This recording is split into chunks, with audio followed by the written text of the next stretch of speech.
Hello বন্ধুরা, আজকে আমি ফুলকপি আলু দিয়ে মাছের ঝোল করছি, সেটাই শেয়ার করছি। ফুলকপিগুলো আমার ভাজা হয়ে এসছে।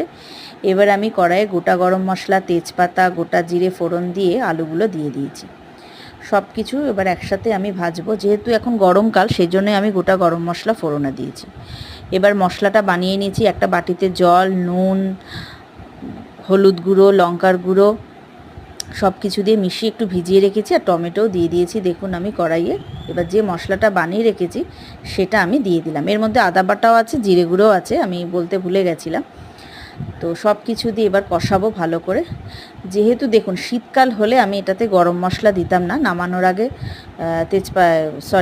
ধনেপাতা দিয়েই নামিয়ে ফেলতাম। কিন্তু যেহেতু এখন গরমকাল আর ফুলকপি এই সিজনে দেখবেন ভালো লাগে না, একটু গোটা গরম মশলা দিয়ে করলে এই সময় ভালো লাগে।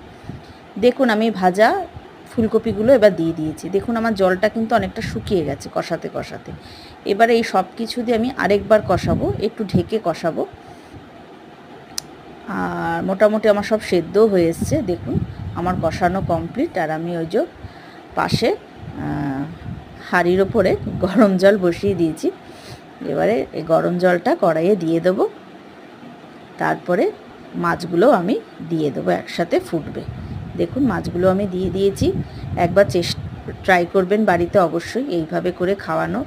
নিজেও খাবেন, সবাইকে খাওয়াবেন, বলবেন কেমন হয়েছে ভিডিওটা। ভালো লাগলে অবশ্যই ভিডিওটা লাইক করে দেবেন, কমেন্ট বক্সে জানাবেন। যদি কোনো ভুল ত্রুটি হয়ে থাকে সেটাও বলবেন। তো আজকে ভিডিওটা আমি এই অবধি রাখলাম। অবশ্যই কিন্তু বলবেন কেমন হয়েছে।